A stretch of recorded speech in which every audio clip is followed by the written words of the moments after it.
সকল দিয়ে পারতেন নি আজকে তাও মৌতলায় ধীরে মারিতে চলে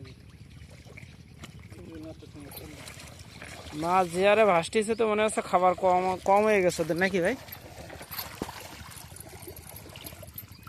মাছ ভাইছে একটু আগে দেবেন আর 10 মিনিট পরে ধারে কাজ আসবে না এরকম একই যে খাবার দেবেন সেই খাবার আবার